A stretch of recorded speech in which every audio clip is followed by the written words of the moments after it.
thought I'd pop on quickly to do a read. Yeah, I wanted to say something.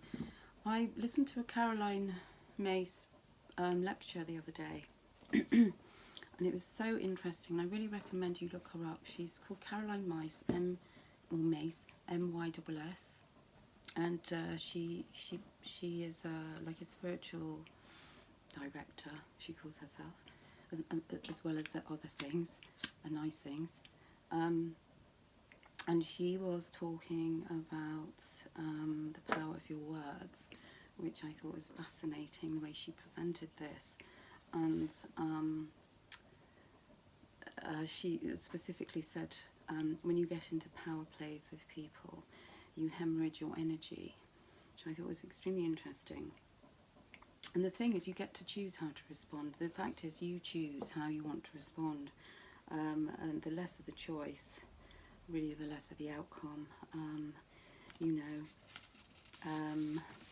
And the other thing I wanted to mention is that I would recommend you look up the discussions and interviews with Jim Carrey, who has a very interesting take on, you know, spirituality and spiritual growth, and bliss, and, you know, suffering. And again, really, really interesting, because he kind of suggests that spirituality is about being aligned with human suffering. You know, this whole idea that why do bad things happen to good people? Bad things happen to everybody. It's not about good people, bad people, how good you are, what you deserve, or anything like that. You know, if you've suffered in your life, then, you know, that always, I believe, leads to some, you know, personal growth, spiritual growth, and, you know, you will never give, and God will never give you more than you can manage, you know, in terms of the suffering. You know, it will never be too much, and you have to always remember that. And if you're going through a bad time, you need to remember that you're never given more than you can cope with. Even if you think you can't cope with it, you know, you have to sort of remember that. And then the other thing that I found very interesting from another YouTuber, and he was talking about forgiveness, and he was saying that we confuse the hardest heart with the healed one, and to guard the heart, to keep people out, is the same God that keeps out God in the universe from interacting, you know, guiding you in your life. Now, then that led me to believe, well, how can your life work on that premise if your heart is really, really guarded? You don't open your heart, you feel so guarded in your heart, that you have to understand your life will not be very happy if you do that. And as soon as you stop having the need to punish others, and you will only do this once you forgive. And forgiveness isn't for you. Isn't for the other person necessarily. Forgiveness isn't necessarily for the other person. If you forgive another person for harm, hurt and injury, you're actually relieving your own heart from suffering. And that, of course, makes perfect logical sense to me, because you have made a decision to not blame other people, accept personal responsibility for your actions that may not have been the best ones. You stop pointing the finger at people. And this is an interesting story, because this happened a couple of days ago. I was taking my friend to hospital, and we had to go through a little old country village to get there. And there was a recycling lorry completely blocking, clearly, a street that was made in, I know, 1500s or something. So this tiny street with this huge lorry, some very impatient drivers, queue both ends, and there was a woman driver who felt that she should have been directing the traffic for some reason or other, and was, you know, flagging, shouting, being incredibly impatient and frustrated. and started to direct with her arm out of the window, and she was directing me and some of the people behind me to move back so that she could get out. She was very adamant that we were going to move back and give way to her. That was what she had decided. Meanwhile, the drivers and the recycling guys were kind of very perturbed, but just I think one of them winked at me and just like, oh, just don't worry about it, because I was already reaching a level where I really wanted to bite or bark. And I chose not to in that moment, so I put my arm out of the window and started doing some, you know, kind of quite nice hand dancing movements. And then I could feel her energy. She was becoming more and more irate the more I wasn't bothered. Finally she drove past me, and she had obviously a mouthful for me. She had no problem presenting to me. And I just looked at her, saw her rage, and started to blow kisses at her, and told her that I loved her as she passed by in full rage. And that was my way of coping with a situation that I decided I wasn't going to respond to her in the way she wanted me to respond, which was a fight. You know, she was asking for a fight. The very next day I was at work, and a woman came in who decided that she also wanted to pick a fight with me for no apparent reason. But my point is this: if you have a good energy, positive energy about you, if you show your spirit, if you are good at interacting with people, you are friendly, open, joyful, happy. It seems to me the more you practice, or the more you're in this energy, the more you will find either people who are very attracted to that, or people who really don't like it. Really don't like it, because really at the end of the day, if your light threatens someone else's darkness, they're not going to like that. They're going to see you as a threat. And you have to learn to respond really differently when someone comes at you, because it seems to me the more spiritually aware you become, the more you're comfortable in your own skin, the more you express happiness and goodness and all good positive energy. You will have people who are just not going to like you entirely based on that. They're going to find that threatening. And how you deal with it is the thing. And this is what was so interesting, about Caroline Myss, her last lecture I saw. And she was saying, well, you choose how to respond. And this lecture I happened to watch in the evening of the incident where the road raging banshee woman had sort of made some kind of attack on me.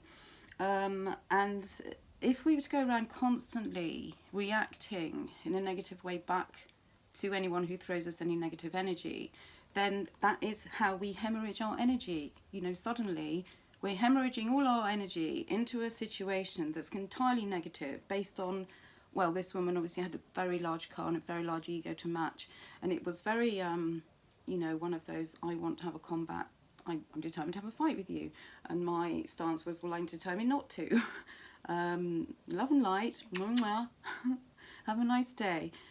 And this can even aggravate people even more. So you have to be careful. This is why I say protect yourself, protect your energy. I went to my favourite spiritual shop the other day, near to where I live, and I was feeling quite a lot of energy, and I was feeling quite a lot of, lately I felt like under some kind of attack, quite a lot of attacks happen to me. Sometimes they don't, some days they happen more than others. And I'd lost my black tourmaline, which is a protective stone for combating any sort of negative energy, also helping you to transmute any negative energy that comes your way. It's like a buffer. Well, my tourmaline had gone missing. In other words, it was no longer needed for me, and possibly had absorbed enough negative energy that it wouldn't do it anymore. It was pitted by the time I lost it, so it had been working for me. And there's a lovely lady in this shop. She was young, she was a very beautiful soul, and she suggested blue tourmaline.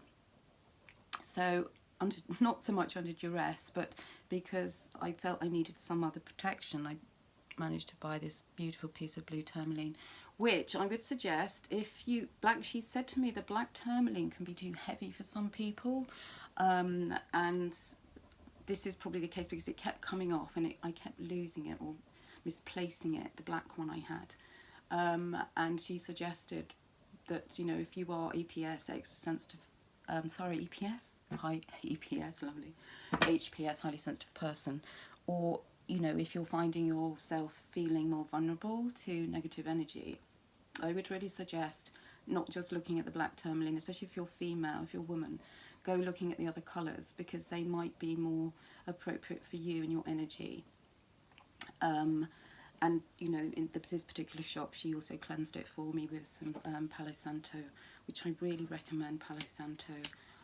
It's not just soothing and calming, it's called the Holy Wood. And it just helps to create a sort of more gentle energy around you. You know, if you had a day where you felt a lot of aggression coming at you, or, you know, unnecessary things that have been upsetting, this is a great Palo Santo to burn. Feels like it dissolves any kind of negativity that you might have picked up during the day, and I really, really recommend it. And also Californian white sage, which I also bought in my favourites spiritual shop yesterday. And that is great for clearing energy. If you've had visitors, if there's been something where there's been some negativity, you know, the negativity often moves itself into the corners of rooms, and that's where it can just sort of sit. So I'd sort of recommend doorways, you know, you can burn this, and it, you know, can sage, and you can say some kind of prayer about clearing negative energy, or you can sing. Sometimes I just sing because that's kind of a way of clearing negative energy as well, and these are really, really useful, and I really recommend them. And tourmaline, if you're coming under any kind of negative attacks, psychic attacks, people, you know, on your case, anything that's really feeling harmful to you as a soul, I would really, really recommend that you go and seek out some tourmaline. I think black tourmaline is probably better for men. I don't know, but I would suggest looking into the other types of tourmaline, and it makes me feel safer. It genuinely does, and especially after the recent assault and hostage situation I went I was involved in recently, or I found myself in recently. I felt I needed to up my protection for myself. And you can't walk, well, you could walk around with a shield and a bow and arrow, but this for me is really, really helpful. So I just wanted to just say that, and I was going to do a reading at the same time this evening after just explaining this, and I'm going out for dinner, so I'm sort of, shall I do a read now? Shall I just put this video up as protection and stuff? Because I'm not really sure that I'm in the right energy to a reading right now. I've had quite a busy day, and I don't feel that I'm quite in that space. I know I'm intending to do one. I will probably end this video and then do a separate read for the collective afterwards. I think that's better because this will become too lengthy anyway. I don't know how much storage I have at the moment as well. But anyway, there's some things I wanted to say to you, just to keep you remembering that there's always help, support, protection. You must protect your energy, especially if you're feeling like there are quite a lot of negative attacks on you, and they come out of the blue and you don't know how to deal with them, but you know the best way is to just respond in a loving way, and that takes a lot of practice to do that. And you know, just day to day, you know, people you come into contact with, you know, I'd recommend you wear some kind of protective stone, and you know, as I said, sage your house, use Palo Santo. It's a good time. It's sort of at the end of the day, in early evening, just sort of burn a bit, move it around your body a bit, inhale it, and it will kind of bring you down into a much more sort of a place of calm, especially if you've had a lot to deal with during the day. And that's what I want to say. So take care of yourselves, love yourself first, be safe, and I shall see you soon. Thank you. Bye bye.